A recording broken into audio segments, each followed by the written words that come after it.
Today, we will present a number of the latest news regarding the preparation for high school graduation that will be carried out by Santo Yosef High School students. Apart from that, we will also present events related to an inspiring story from a teacher and the atmosphere around the house ahead of Chinese New Year. With me, Ferana Fiandri and Valenza Close, here is the complete news. Approaching the final semester exam for high school students determines whether they will enter their dream university. Not a few of them are willing to go home in the afternoon because of after-school course and so on because they want to reach their dream campus. I wonder how they prepared for graduation and their journey. Jesslyn is already there. Can you tell us about the condition of the students before graduation? Baiklah, terima kasih kepada Feren dan Valen. Selamat siang, saya Jesslyn Kasih Florencia dan saya hadir di kelas 12 NIA 3 di SMA Santo Yosef untuk memberikan liputan tentang perjalanan dan persiapan menuju kelulusan sekolah menengah atas. Baiklah, mari kita eksplorasi bersama informasi menarik yang ada di hari ini. Saudari Deviani, terima kasih telah bersedia berbicara dengan kami hari ini. Kita berada di kelas 12 NIA 3 di SMA Santo Yosef dan saya sangat senang dapat mendengarkan pandangan serta pengalaman yang Anda miliki. Mari kita mulai dengan membahas perjalanan dan persiapan menuju kelulusan sekolah menengah atas.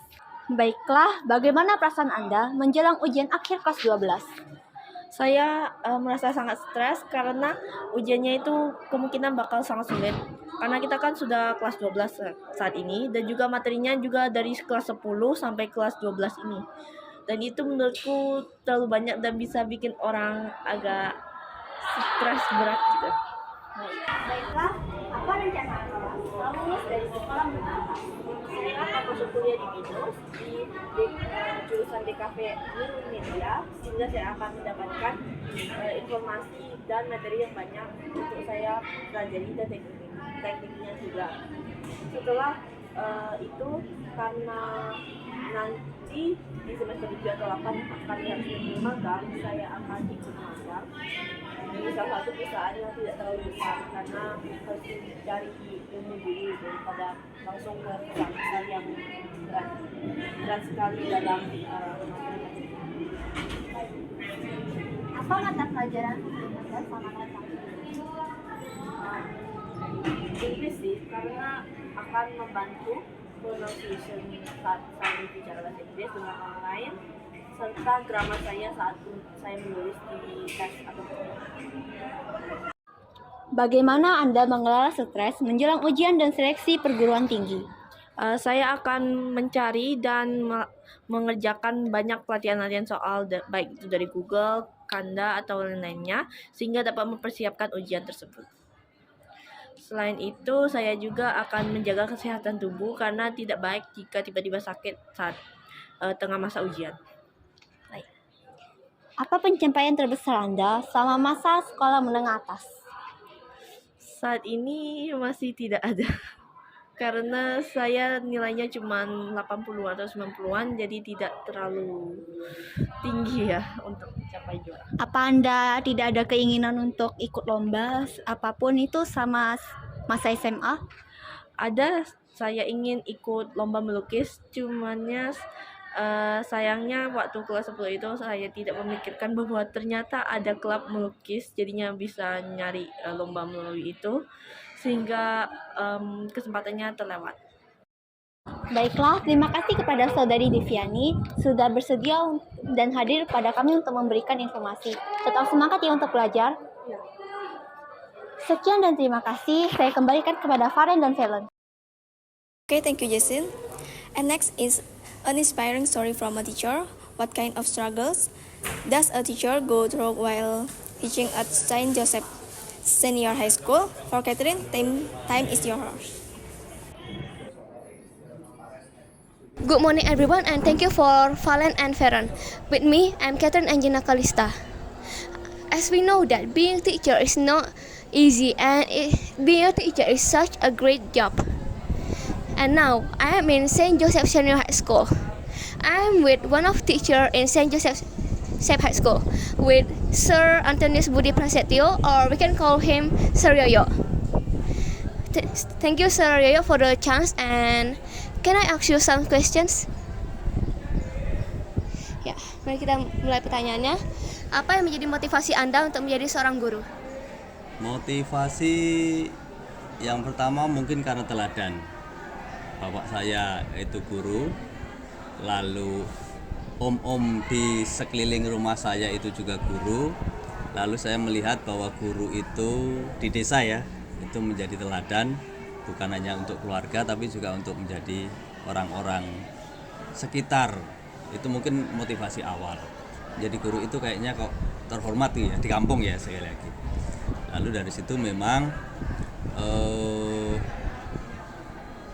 saya bahkan di SMA waktu itu mengumpulkan anak-anak kelas 4 SD seingat saya, lalu saya ajari mereka terutama agama waktu itu, agama. Kemudian itu nggak tahu bagaimana kok saya tiba-tiba mengumpulkan mereka lalu itulah mengajar mereka tentang agama. Itu juga menjadi bagi saya menarik sekali. Lalu kebetulan setelah itu saya memang bukan lalu melanjutkan pendidikan ke menjadi guru ya, tapi saya waktu itu memang cita-cita yang lain, menjadi seorang pastor, tapi ternyata memang di dalam perjalanan waktu ada masalah, kemudian saya berbelok arah. Nah kemudian dari situ yang paling tidak pendidikan yang sesuai dengan apa yang saya pelajari begitu, berarti ya tentang pendidikan terutama untuk agama begitu. Jadi lebih ke situ ya. Kemudian saya melihat bahwa ya dengan menjadi guru saya bisa paling tidak memberi sesuatu, mempunyai kontribusi sesuatu terhadap terutama anak-anak muda gitu. Wow, such a great motivation. And mari kita mulai pertanyaan berikutnya. Bagaimana Anda menilai kesuksesan dalam mengajar? Kesuksesan dalam mengajar, kalau menurut saya sih ketika siswa-siswi itu berkembang menjadi lebih baik, bagi saya itu menjadi kesuksesan. Bukan pada saya, tetapi justru pada anak-anak. Ketika siswa-siswi mengerti, memahami, lalu dari situ menjadi anak-anak yang lebih baik, kemudian karakternya menjadi baik, lebih baik, kemudian lulus dengan baik, kemudian bisa melanjutkan ke tahap berikutnya menjadi manusia yang lebih baik, itu bagi saya sudah suatu kesuksesan. Wow, sangat bagus ya. And apa yang menjadi tantangan utama untuk menjadi seorang guru? Mengapa? Tantangan sebenarnya berkaitan dengan lebih pada karena saya mengajar agama, lalu audien siswa-siswi saya itu kan dari bermacam latar belakang agama. Sementara yang saya ajarkan adalah agama Katolik. Itu tantangan yang besar karena dengan untuk pemahaman itu menjadi sedikit lebih sulit karena dengan latar belakang siswa-siswi yang beragama lain itu tantangan terbesar bagi saya. It's right. Baik. Kemudian lalu untuk mengatasi itu sih pada akhirnya saya memilih untuk mengajar tipis-tipis, dalam arti tidak sangat mendalam tentang pemahaman keagamaan maupun praktek-praktek keagamaan Katolik ya. Ya lebih tipis-tipis, supaya lebih ke pengetahuan, supaya yang siswa-siswi saya yang beragam itu paling tidak mengerti lah. Dari mengerti itu kan harapannya, dari pengertian harapannya ya ada perubahan sikap dan perilaku begitu ya. Wah, banget ya. Nah, ngomongin soal kayak gini nih, kan namanya siswa-siswi itu kan bisa motivasinya bisa hilang gitu ya pasti kelas itu. Nah, bagaimana kayak Anda bisa menjaga motivasi siswa supaya tetap semangat belajar di kelas? Menjaga motivasi siswa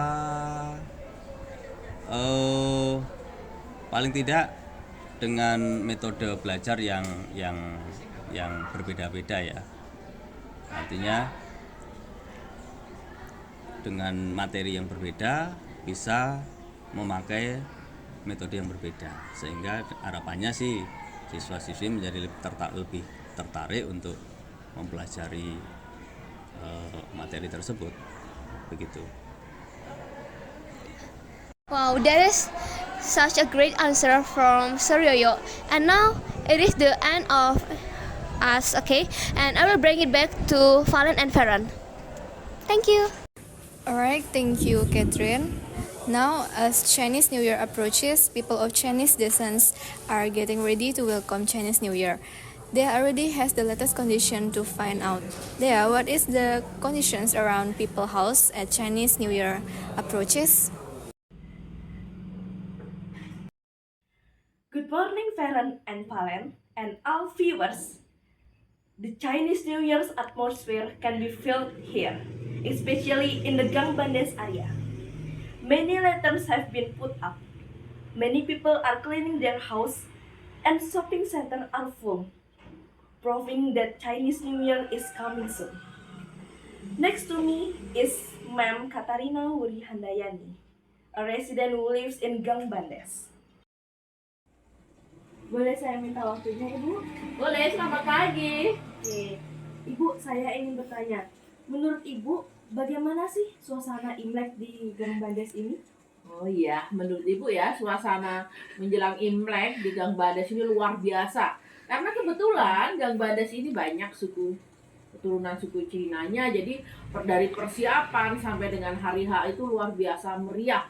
Belum lagi nanti ketika pas Imleknya, kunjungan tetangga-tetangga, kemudian barongsai yang bisa berkali-kali lewat di depan rumah gitu di gang kami yang tercinta ini. Wah, ramai banget ya, Bu. Iya, ramai banget. Baiklah. Sepengetahuan Ibu nih, apa tradisi yang biasanya dilakukan oleh masyarakat di sini saat akan menyambut Imlek? Iya. Pada saat menyambut Imlek luar biasa masyarakat sini. Tradisi yang mereka pegang juga luar biasa. Misalnya mereka bersih-bersih rumah, jadi mereka harus menyiapkan rumah itu dalam keadaan bersih. Dari ngelap kaca, ngepel, dan sebagainya. Kemudian juga mereka juga punya tradisi seperti ini. Ketika Imlek itu, barang-barang itu lebih baik baru. Baju baru, sapu juga. Menurut mereka setiap kali mau Imlek, setiap Imlek itu harus ada sapu baru. Kemudian juga ada tradisi selanjutnya, satu hari menjelang Imlek itu ada sembahyang. Mereka biasanya sembahyang, sesajian, kemudian malam tahun barunya ada samsipu, malam 30, itu menjelang Imlek mereka kumpul bersama dengan keluarga, mereka makan bersama, seperti itu. Banyak banget ya, Bu, tradisi yang Iya, di sini. betul. Dan tradisi itu mereka masih sangat pegang. Ini kekayaan budaya kita dong. Oh, iya. Baik, Bu. Bagaimana tingkat toleransi di Gang Bandes ini sih, Bu, saat seperti ada ke hari besar keagamaan seperti ini?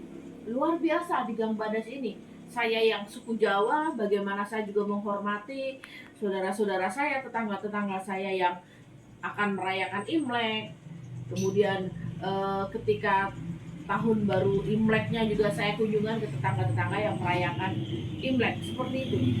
Pertanyaan terakhir ya, Bu. Ya. Saat akan menyambut Imlek, apa sih yang biasanya Ibu lakukan? Jadi begini, karena memang saya kebetulan tidak merayakan Imlek, saya biasanya juga ikut membantu teman yang mau merayakan Imlek, ikut membantu masak.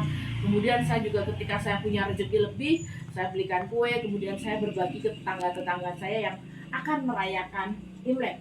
Itu saya sebagai seorang yang tidak merayakan Imlek, begitu ya, Nak ya? Oh ya, terima kasih ya, Ibu atas Ya. waktunya. Iya, sama-sama. Okay, that's all the information I can give. I return it to Valen and Farron. We will back after the next break.